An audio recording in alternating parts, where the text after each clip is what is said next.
waxaan doonayaa gabay la yidhaa garnaqsi oo cismaan yuusuf keenadiid lahaa ereyay inaan ka soo qaata ama beydo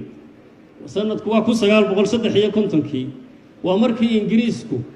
uu caarka kor u taagay uu kibray ee meel walba dunida uu haystay ee calanka ingiriisku meel aanu ka taagnayniba aysan jirin waa baday hagada kuwaanu dheer yahay waxa ka mid ahayd godobta ingiriis iyo najibiya u garnaqi doona sababta garnaqsiga marka ugu horeysa loogu culimada gadaalkan waxaa galay khilaaf weyn khaliifiyada guutada watay calanka giirgiiran iyo gabanno soo baxay gadaal dhawaan yaa u garnaqi doona wadaadadu weligood culimadii hore iyo kuwo gadaalka foola oo hadba dunida duulba u kaca oo diin la soo shira qamaan burxan baa gabaygaana lahaayo mar soo baxa waa iska jireenoo waa asmada imanka ayna haysata iyo dhibaatadan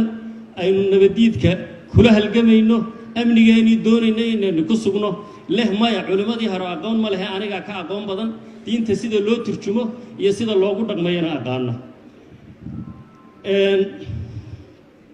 nimankaa u guntaday xornimo ee goor walba u taagan iyo kaan la garanahaynin macnaha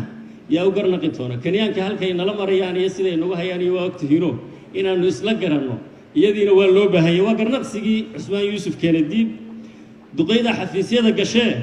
talada goynaysa iyo geesiyaal dibadda jira oo ku gaaf wareegaya yaa u garnaqi doona ninkaa guriga cad degan ee maxamed cabdulaahi farmaajo iyo niman odayaaroo le war xilliga waa kaa dhammaaday meesha ka soo bax yaa u garnaqi doona miyaanay markaa ahayn guriga cad si looga baxo inaan ka heshiinno gurigii caddaa sidii looga baxayo guriga cad si loogu jiro inaan ka heshiinno sidii loogu sii jiraayo in albaabka laga galo asaan daaqadda laga gelin soo maaha heshiisyadii aynu galnay aynu maaragtay toostoosintoodii iyo dhammaystirkoodii iyo fulintoodii waa wax inoo wadayaalku dhaqankoodiiba waa garnaqsiga inta dambe ee laandheeraha iyo ka hadasho nin saalax la yiraahdo laandheere bannaan degay ka hadlee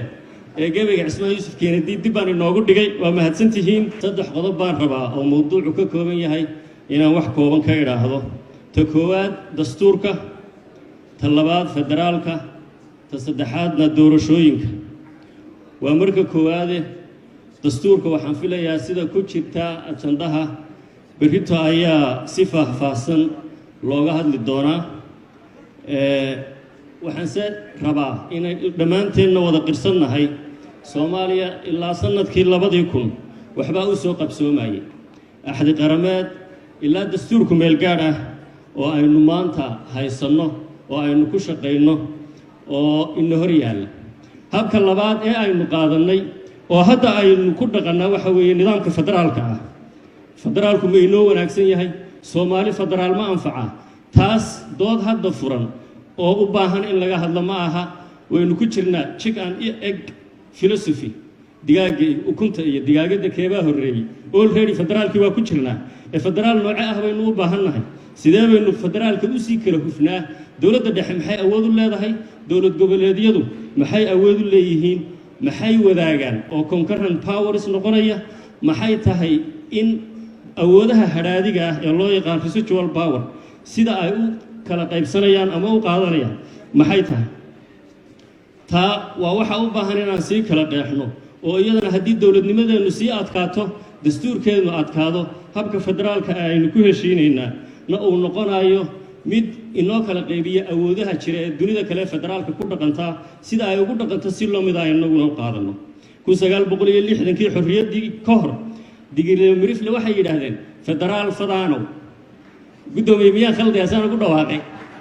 soomaalida kale ee ilmo maxaa tiri ama af maxaa tiri oo shanta Soomaaliyeed ka koobnay iyagu umay qurquursanayn federaalku inuu wax anfaco waaga dowlad dhexe oo awood badan oo shanta Soomaaliyeed ka kooban oo wajeer u heesaysa oo wardheer u heesaysa ayaa maankooga ku qufulnaa maray u arkaan federaalku Soomaalidii waaga inuu anfacayo marka waxaan leeyahay nooca federaalka aynu qaadanaynaa waxa uu baahan yahay inaynu ablayno oo aynu aad u qeexno oo laga shaqeeyo si dowladnimadeennu iyadana ay u saldhigto markii golaha wasiirada 2017 kadib saaxiibo badan aanu isugu nimid saaxiibkay juxa marka golaha wasiirada la keeno sharci waxa uu oran jiray indha federaal ha lagu eego sharcigan loo eego keenay waa indha federaal waa in lagu eegaa mar dambe waxaan maqlaayay dood ku saabsan confederal system aynu qaadanno waxaan u maleeyey in ay tahay kala kicii gurdumi axmed madoobiye rag baa aad u fahmaya iyo xuseen cabdi xalanay kala gaca gurdumi halka uu ku fadhiyay waxa uu yahay uma baahnin kala kicii gurdumi umana baahnin federaal ilaa hadda in la kala haya waxaynu u baahannahay dowladnimo dheeli tiran oo isku dhafan oo awooduhuna kala qaybsan yihiin oo aan la isugu xoog sheeganin oo xuquuq iyo waajibaadna kala xadeynaya haddaba federaalka qaabkee ayaa loo gelaya ilaa hadda aragtiyahaasi waa kala duwan yihiin haddii aad waraysato aqoon-yahanka midnimada aaminsan ee reer waqooyiga waxay ku odhanayaan federaalku waa inuu ahaadaa reer waqooyi iyo reer koonfureed haddii aad waraysato may waxaa laga yaabaa inuu ku yidhaahdo war federaalku waa inuu ahaada may iyo maxaa tiri nimankiinan reer maxaa tiri ee shanta soomaaliyeed ee kale ka koobani annagoo may ah iyo idinku federaal aynu qaadanno waxaa laga yaabaa maya ee federaal baan hadda ku jirnaaye 5 dowlad goboleed iyo meeqaamka magaalada xamar sida aynu caasimadda u qeexayno iyo sida Somaliland aynu ku soo jiidi karno federaal ka hadlaya isagana aynu qaadanno arrimahaasi waa kuwa federaalka u baahan in la guhabiheeyo oo laga sheekeeyo oo laga shaqeeyo waxaan u baahanahay hadda waxaan doonaynaa haddaba su'aasha in aynu ka jawaabno waxaynu ku gaari karnaa salaad walba xilligeeda la tukadaaye kama hadli karno su'aasha aynu weydiiyeen wiilasha iyo gabdhaha hay-adda cilmi baarista heritage inkastoo halkan xalimeeyare iyo waa joogaan baan filayaa gabdha heritage marka ay yimaadaan amaanu kulano kuma arko halka qoondadii haweenku waa ku maqan tahay cabdirashiid iyo rag kale iyo caynte iyo waan arkaa cabdikariin iyo cabdilaahi marka horta heritage qoondada haweenka meel saara waa mahadsantihiin su'aasha haddaynu isnidhaahna ka jawaaba maanta taariikh baynu samaynaynaa taariikhda aynu samaynaynaa waxa weeye qaabkee ayaynu u gaari karnaa 2024 si aynu uga baxno duruufaha maanta aynu taaganahay arrinta doorashooyinka waa u iman doonaaye nin filosof oo la yiraahdo Karl Marx ayaa waxa uu ka sheekeeyaa taariikhda iyo waxa taariikhdu ay tahay waa wada taqaanaan waxaan doonaynaa inaynu taariikhdeennii samayno laakiin ma u samayn karnaa sida aynu inagu u rabno men make their own history but they do not make it as they please they do not make it under self-selected circumstances but under the circumstances existing already given and transmitted from the past taariikhda ay umadi samaysanaysaa waxa uu ka timaadaa xaaladaha iyo duruufta ku xeeran maanta xaaladaha inagu xeeran duruufaha inagu xeeran waxa weeye kuwa istiidooyinka damaca leh aynu leenahay dowlad dhexe oo awood badan taariikh bayna soo marisay ee dowlad federaal ah iyo dowlad goboleedyo federaal ah aynu samaysano awood kala cadahay arrimaha amniga iyo nabadiidka sidee baynu u waajahnaa waxay u baahan tahay taariikhda aynu samaynayno inaynu iyadana uga jeedo waa duruufaha inagu xeeran ee ina qasbaya inaynu iyagana ku xisaabsano isu keenidda dalka iyo midnimadiisa iyo xaaladda gaarka ee Somaliland saynu uga jawaabaynaa doorashooyinka iyo nooca ay ahaanayaan hal qof hal cod nidaamka xisbiyada badan sidee baynu u waajahnaa iyaduna waa mid kale oo ay tahay inaynu ka jawaabno duruufta inagu xeeran ee ina qasbaysa haddaba waxaan doonayaa inaan u imaado doorashooyinka iminka xilligoodu taagan yahay in yarna dib u noqdo kow markii doorashooyinka aynu isnigu gudagala waa ogeydeen nidaamka xisbiyada badan ee PR-ka loo yaqaano proportional representative system ayaynu golaha wasiiradu soo meelmariyey ku salaysan hal deegaan doorasho oo keliya nidaamka liistada xidhan hal qof iyo hal cod doorasho ah in lagu galo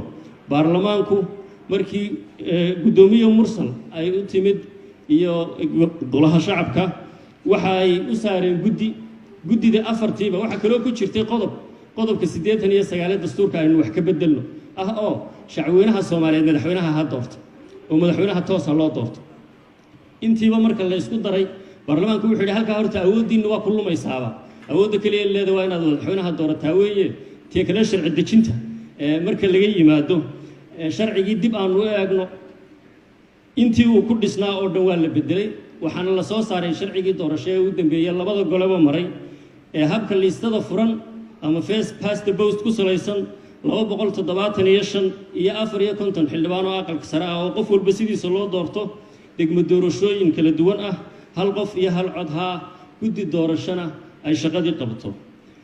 dood badan baa ka dhalatay intaa kadib waxaynu isugu nimid samareeb 1 2 3 madaxda qaranku isugu timid waxa la isla qaaday hal in doorasho dadban laakiin intii hore ka heer sareysa xagga tirada dadka codeynaya 300 cod bixiye 1000 ilaa 1500 oo qof oo cod bixiye la isugu geeyo kuraasta kursigiiba si ka qayb qaadashadu u ballaarnaato taas dood badan baa iyadana ka timid oo may dhicin dawladda muqdisho inuu isugu nimid heshiiskii muqdisho oo 17kii Sebtembar iyo habraacyadiisii afarta ahaa heshiiskana baarlamaanku meel mariyay habraacyadana madaxda dawladda federaalka iyo dawladaha xubnaha ka dawladda federaalku ay kala saxeexdeen ayaa ah dokumentiyada maanta aynu haysano ee ay tahay doorasho inaynu ku galno xilligeediina ay taagan tahay heshiiskaas fulintiisu waa waajib in wada saaran oo inoo yaala sidee baynu heshiisku u fulinaa u meel marinaa qodobada uu ka kooban yahayna ay u noqdaan kuwa meel mar ah dad islaamo baynu nahay almuslimuuna calaa shuruudihim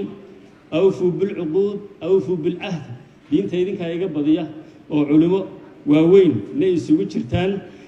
in heshiiskii markaa uu meel maro walaalayaal waa wax inoo yaal sidee baynu u fulinaa sidee buu u meel maraa iyaduna waa su'aal inoo wada taala